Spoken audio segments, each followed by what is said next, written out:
भारत की शिक्षा के माध्यम से, भारत की शिक्षा के मटेरियल के माध्यम से वो हमारे बच्चों को दाढ़ी वाले व्यक्तियों के विरोध में खड़ा करना चाहते हैं। उनकी मानसिकता अर्थात मुसलमान विरोधी बनाना चाहते हैं। इंग्लिश टेक्स्ट बुक अगर हम देखेंगे तो उसमें एक लेसन है जिसका नाम है द सेल्फिश जायंट, अर्थात एक स्वार्थी व्यक्ति, स्वार्थी जिसे राक्षस भी कहा जाता है, असुर भी कहा जाता है, जिसे क्रूर व्यक्ति कहा जाता है। पुराने ज़माने में हमने टीवी में, सीरियल में भी देखा है। तो वो राक्षस कैसा था, क्रूर व्यक्ति कैसा था? तो वो काला था, क्रूर था, हिंसा करने वाला था, लेकिन उसकी एक खासियत थी। शिक्षा का जो साहित्य है, शिक्षा का जो मटेरियल है, उसका संघीकरण, ब्राह्मणीकरण किस तरह से करने की कोशिश की जा रही है, ये इस सेल्फिश जायंट में हमें देखने को मिलता है। तो नई शिक्षा नीति के अधीन जो मुसलमान विरोधी हमारे बच्चों को तैयार करने की कोशिश की जा रही है, तो ये कार्टून में भी उसका एक हिस्सा हमें देखने को मिलता है। विषमतावादी व्यवस्था का पुनर्जीवन इस देश में गोलवलकर नाम के गुरुजी ने किया, जो टीचर था। और समतावादी व्यवस्था का पुनर्जीवन आधुनिक काल में एक टीचर ने ही किया, जिनका नाम है महात्मा फुले गुरुजी। और हम सब लोगों के लिए खुशी की बात है, यूनिटी ऑफ मूल निवासी के सारी परिवार के लिए, बामसेफ के परिवार के लिए, कि वर्तमान में बामसेफ के राष्ट्रीय अध्यक्ष ये पूर्व में टीचर थे।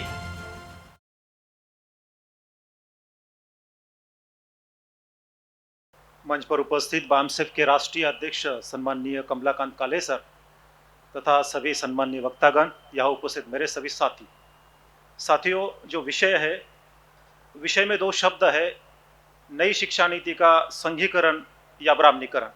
उसके संदर्भ में एक दो उदाहरण मैं आपके सामने पेश करूंगा। मुझे ऐसा लगता है कि नई शिक्षा नीति से ही पूर्व भारत के जो शिक्षा है, भारत की शिक्षा का जो सिलेबस है, उसका संघीकरण और ब्राह्मणीकरण शुरू हो चुका है। इसका अगर उदाहरण देखेंगे तो 8वीं क्लास का इंग्लिश टेक्स्ट बुक अगर हम देखेंगे तो उसमें एक लेसन है जिसका नाम है द सेल्फिश जायंट,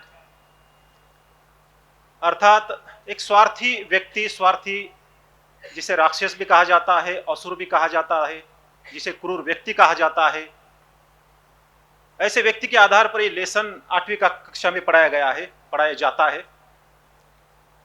मुझे ऐसा लगता है कि जो राक्षस की अवधारणा है, जो संकल्पना है, जो हमने बचपन में पढ़ी, या जो सारे उपस्थित साथी है, जो क्रूर व्यक्ति होता है, जिसे साहित्य में हमने पढ़ा है, पुराने जमाने में हमने टीवी में, सीरियल में भी देखा है। तो वो राक्षस कैसा था, क्रूर व्यक्ति कैसा था? तो वो काला था, क्रूर था, हिंसा करने वाला था, लेकिन उसकी एक खासियत थी, उसका एक विशेष कैरेक्टर था कि उसके सर पर 2 सिंग हुआ करते थे। हमने जो बचपन में या साहित्य में जिसको राक्षस के रूप में देखा है, उसके सर में 2 सिंग हुआ करते थे। ऐसा राक्षस हमने देखा, पढ़ा, और पुराणों में, साहित्य में भी आज भी हमें वो पढ़ने को मिलते हैं, देखने को मिलते हैं। लेकिन नई शिक्षा नीति के अधीन शिक्षा का जो साहित्य है, शिक्षा का जो मटेरियल है, उसका संघीकरण, ब्राह्मणीकरण किस तरह से करने की कोशिश की जा रही है, ये इस सेल्फिश जायंट में हमें देखने को मिलता है।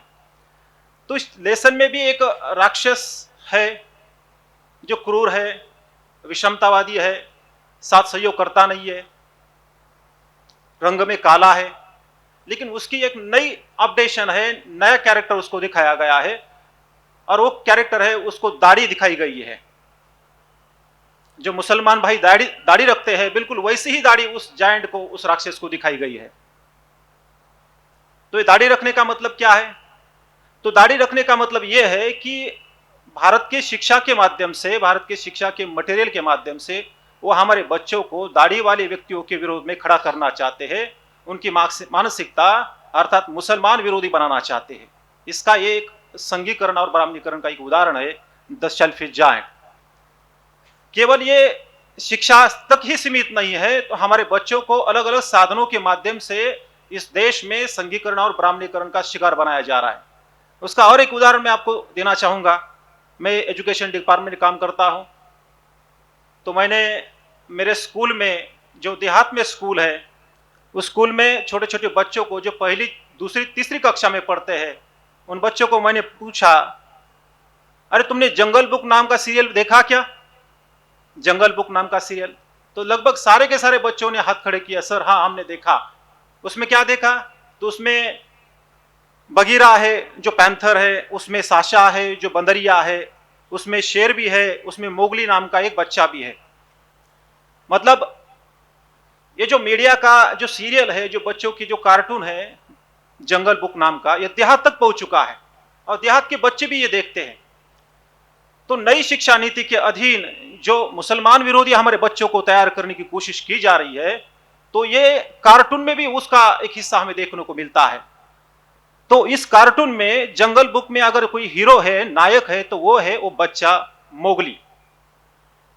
तो मैंने बच्चों को पूछा हीरो कौन है? मोगली है। तो खलनायक कौन है उसमें? तो बच्चों ने हाथ खड़े किए, लगभग सारे बच्चों ने। तो उसमें शेर खान विलन है सर। कौन विलन है? शेर खान। शेर है लेकिन क्या कौन है आगे? वो खान है। वर्तमान में शाहरुख खान का सारा माहौल बनाया जा रहा है देश में। हमारे लोगों को हिंदू के नाम पर शाहरुख खान के विरोध में भड़काया जा रहा है, मुसलमान के विरोध में भड़काया जा रहा है। केवल लोगों को ही नहीं, हमारे बच्चों को भी मानसिकता तैयार की जा रही है इस तरह से। सही नई शिक्षा की नीति के अधीन ही नहीं, तो अलग अलग साधनों के माध्यम से हमारे लोगों को संघीकरण के द्वारा, ब्राह्मणीकरण के द्वारा तैयार किया जा रहा है। यहां तक कि हमारे बच्चों को भी वो छोड़ने के लिए तैयार नहीं है। मेरे ख्याल से ये दो जो उदाहरण हैं, जंगल बुक और द शेल्फिश जायंट, इनके माध्यम से हम ये समझ सकते हैं कि हमारे बच्चों को नई शिक्षा नीति से पूर्व ही उन्होंने ब्राह्मणीकरण तथा संघीकरण के माध्यम से तैयार करने की कोशिश की जा रही है। साथियों, एक अलग विषय मैं अपने अंतिम संबोधन में रखूंगा। शिक्षा नीति का विषय चल रहा है, तो शिक्षा नीति का सबसे बड़ा स्रोत होता है टीचर, अध्यापक, जिसे शिक्षक कहा जाता है। तो मुझे ऐसा लगता है आधुनिक काल में इस भारत देश में दोनों भी जो विचारधारा है, एक समतावादी विचारधारा और एक विषमतावादी विचारधारा, वो दोनों भी विचारधाराओं का पुनर्जीवन करने का काम टीचर लोगों ने ही किया। विषमतावादी व्यवस्था का पुनर्जीवन इस देश में गोलवलकर नाम के गुरुजी ने किया, जो टीचर था। और समतावादी व्यवस्था का पुनर्जीवन आधुनिक काल में एक टीचर ने ही किया, जिनका नाम है महात्मा फुले गुरुजी। मतलब शिक्षा कितना अहम होता है। शिक्षा व्यवस्था का निर्माण करती है। शिक्षा में जो काम करते हैं लोग, खास करके टीचर, ये टीचर लोग व्यवस्था का निर्माण करते हैं, नई व्यवस्था को जन्म दे सकते हैं। इतनी सारी क्षमता एक टीचर में होती है। और हम सब लोगों के लिए खुशी की बात है, यूनिटी ऑफ मूल निवासी के सारी परिवार के लिए, बामसेफ के परिवार के लिए, कि वर्तमान में बामसेफ के राष्ट्रीय अध्यक्ष ये पूर्व में टीचर थे। और मुझे यह भी विश्वास है कि महात्मा फुले जी गुरुजी ने जो समतावादी व्यवस्था इस देश में पुनर्जीवित की, डॉक्टर बाबा साहब अम्बेडकर ने जिस व्यवस्था को संवैधानिक तरीके से स्थापित करने की कोशिश की, लेकिन पिछले 60-70 साल में इस संवैधानिक व्यवस्था को ध्वस्त करने का प्रयास इस देश में संघीकरण के द्वारा, ब्राह्मणीकरण के द्वारा हो रहा है। टीचर कमलाकांत कालेसर के माध्यम से वही डॉक्टर बाबा साहब अम्बेडकर की और महात्मा फुले जी की जो व्यवस्था है, समतावादी व्यवस्था, उसको पुनर्जीवित नहीं, स्थापित करने का प्रयास सफलतापूर्वक किया जाएगा।